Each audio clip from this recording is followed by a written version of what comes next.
Hello everyone, AmyR here with Prairie Paper and Ink, and I was in need of a baby card yesterday, so I pulled out the new My Favorite Things Cuddly Koalas stamp set.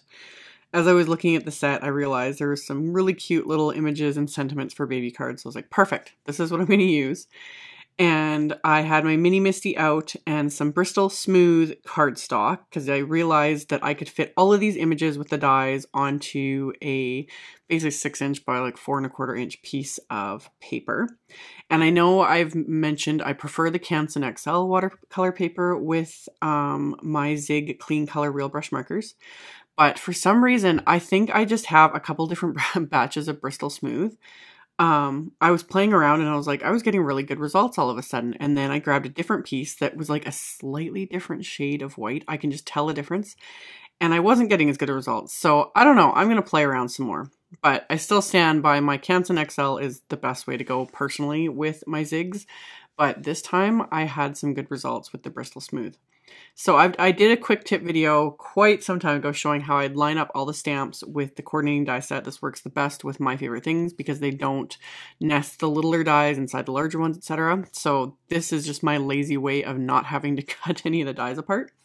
So I'd lined up all the stamps with their dies in my Misty there, and then was able to stamp everything onto the Bristol Smooth with Versamark ink. And then I heat emboss all of them with Hero Arts white embossing powder.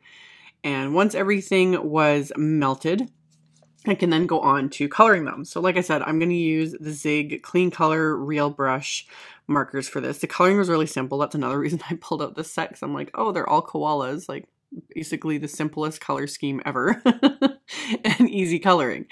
So I did, since I was lining up all the stamps and the dies, I was only going to make one card originally because that's all I needed. But since I had all these images stamped and embossed, and I was like, well, I might as well color them all because it's simple. I just do everything all at once. So I started with just the gray clean color marker first.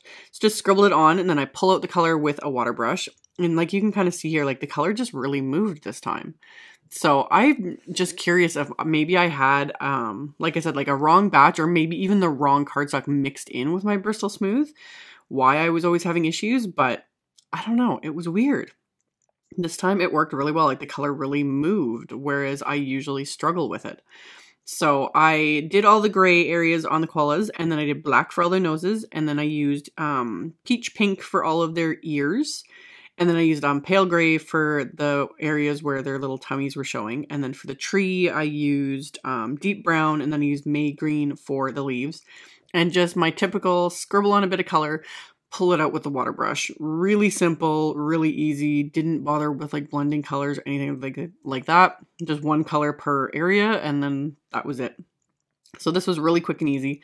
And while I was doing this, I was like, you know what? Yeah, I'm going to do 2 cards, very just similar cards. So I stamped that tree a second time on just a scrap of Bristol Smooth, and did the same thing, heat embossed it and watercolored it in as well.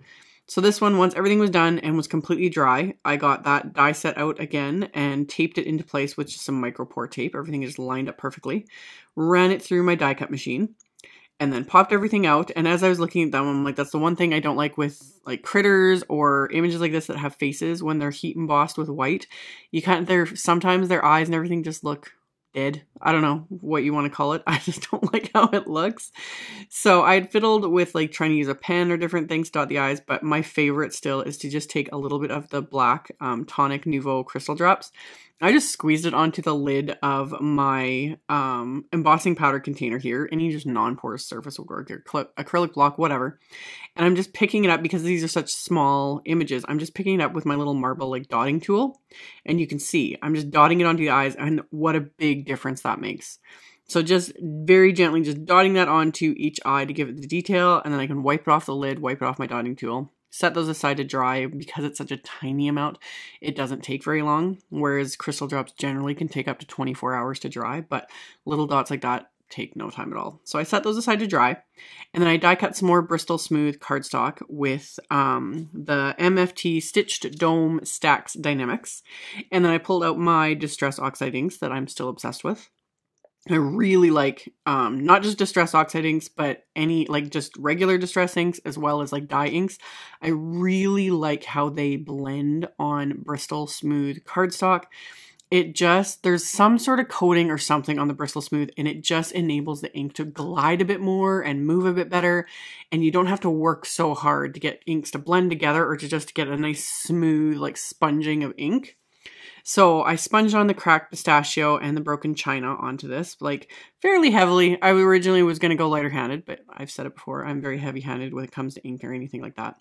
So I sponged on the color, and then I just again squeezed some water onto the lid of my embossing powder container there, and just used my water brush again by picking up the water with the water brush, so it was like really heavy, full with water, and then tapping it heavily against my finger to create that splatter. And then you let it sit for 30 seconds or so, pick it up with a paper towel. I did this twice because I wanted even more splatter. And then you get that fun reaction with the water. And then while I was doing all this, I was like, oh, that's the one thing I didn't like about this tree is all that white space between the branches and leaves. And I was like, what can I do about this? And I was like, you know what? How about I just use the exact same blue Distress Oxide ink? And I've had people asking how these inks work with watercolor. This is the only time I've actually watercolored with them. I'm like making air quotes as I say that because I haven't really done any actual like watercoloring or trying to blend or anything, but the color moves really nicely. I'll say that much. I just squished the lid of the ink pad against the ink itself, and then was just picking it up with a water brush there and just filling in those top areas so it's not so white, and so it kind of blends in a little bit more with that background. And the color just moves really, really nicely, really easily. I'll have to fiddle around some more just to see, because this is a more pigmenty style, almost like a chalk ink. It's not transparent like the Distress inks when it comes to watercolor. So you're going to get a different look, but at the same time, that could be kind of fun. So I did that with the tree, set it aside, let that dry as well. And then I die cut some black cardstock with the stitched rectangle word Windows Die-namics, which somewhat redundant. You could technically just trim down some black cardstock, but I always like the look of die cut cardstock. It just gives a more finished edge than trimming it. Plus these were sitting right beside me. They were the perfect size, and I just liked how they looked. They are meant more to like die cut a window and then there'd be a stitching and then you'd stamp the sentiment like on the inside, etc. But for this, they worked perfect. So I die cut the black cardstock and stamped the sentiments from the set with more Versamark ink and embossed them with the same white embossing powder. And then my card bases are just Bristol Smooth, keep them with continuity. I cut a piece in half, and then I am scoring it at 4 1/4. So these will be top folding A2 size cards, so 5.5 by 4 1/4 inches. So I did 2 of them, like I said, because I did seconds of everything just off camera. So for my little baby card scene here, I've got my tree, and then I'm going to get my koala. I decided to pull out this Nouveau glue that I just showed in a haul video. I just got this. Is my first time like actually using it. Yeah, so far so good with it. I've had a lot of people asking me about it. I can't, yeah, this is the only time I've used it. I tried to go really light-handed with it because it's still a liquid adhesive. As any liquid adhesive, if you use too much, you'll get warping. So I adhered the little tree and the koalas to the tree with that adhesive. And then the sentiment I kind of fiddled with a bit. I was like, crap, I don't know where I'm going to put this. And then decided I was going to tuck it kind of behind the koala's head there. So same thing, tried to go light-handed with the adhesive. And then I set this on my grid mat here so that I can make sure I got it lined up straight. And then adhered that into place. And then I'm going to flip this over and use foam tape to apply this to my card front. So it just popped up a little bit for some extra dimension. And then for the inside of the card, I'm going to use that second sentiment that I had stamped and die cut, and a second little koala there. So get all that adhered with that same adhesive. And the one thing that I did do, and that's why I pulled out this adhesive for this card, is I just adhered a couple sequins to just some scrap paper right after I got this stuff. Because I was like, I wonder, it's supposed to dry matte, you know, I wonder how it will adhere things like sequins. And it works really good. I was kind of impressed. So I first adhered the little footprint here since I'd stamped and colored and die cut them. So I adhere those just to the backs of the cards, just as that's where usually I'll just sign my name. I've had people ask, I do have a personalized stamp, but I'll also sign my name. It just depends on how lazy I'm feeling.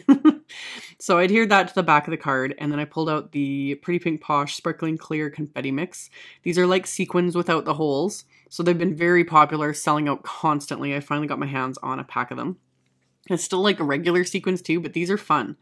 So I sprinkled these onto my card fronts, and then yeah, I used the Nouveau adhesive. I just picked it up with my Crystal Katana, and I'm trying really hard not to squeeze the bottle and do just a tiny little dot of this stuff because it's a liquid adhesive. It does want to just kind of like come right out the nozzle there.